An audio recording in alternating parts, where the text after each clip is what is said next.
A new museum opens to the public in the nation's capital tomorrow, and it's devoted entirely to the history of just one book.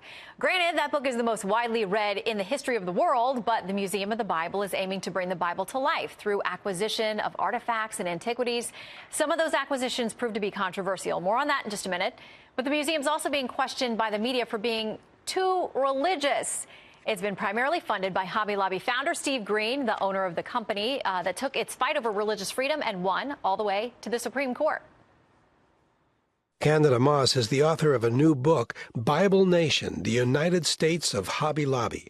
She worries the Green family connection means the museum has an evangelical agenda. They did try to put a Bible curriculum in public schools, and so I wouldn't want to underestimate the impact of this museum on people who come to visit it. In truth, the museum directors make no secret of their Christian convictions. Carrie Summers acknowledges that board members have been asked to sign a statement of faith. I mean, it's just a commonality there. We're going to operate by the Bible. We believe in the Bible.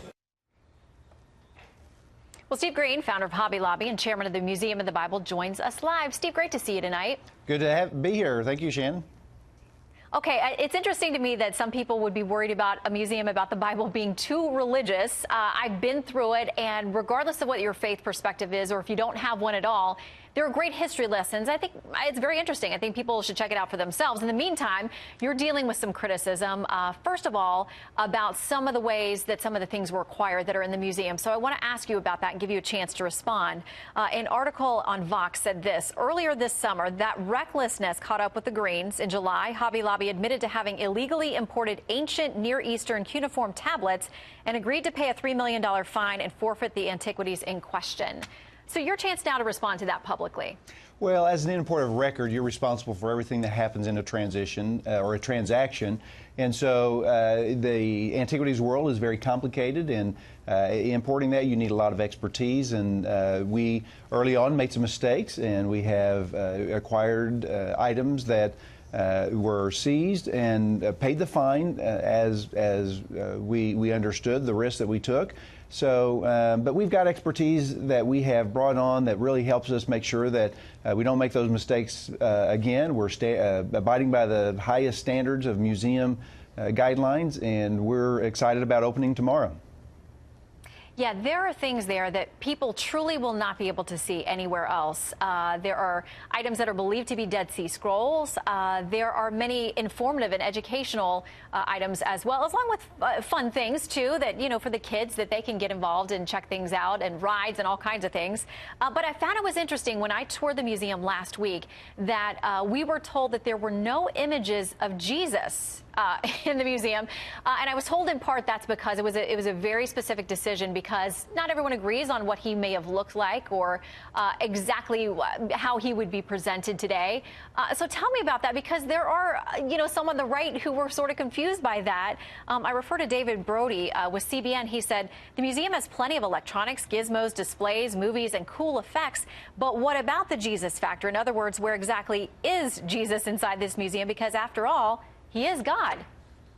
Well, a lot of that comes from our New Testament theater. We cover the New Testament story in a theater that's about 11 minutes long. And in that theater, the creative team chose not to show the face of Jesus in that story. But I'm sure that there are images in some of the artifacts and the illuminated manuscripts. We have a stained glass window on one of the floors that is a representation of Jesus. So, but the theater itself, where the primary story of the New Testament is told, does not show Jesus' face.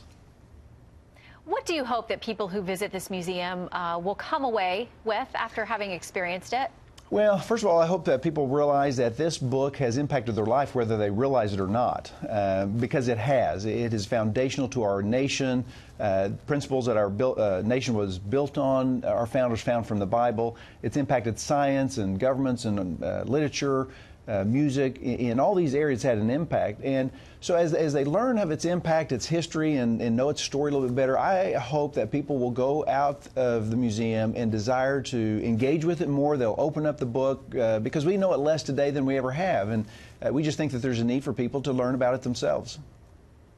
And it sounds like, in my experience was, in going through, there's nothing proselytizing about it. There are all kinds of faith traditions, or no faith tradition at all, that are respected.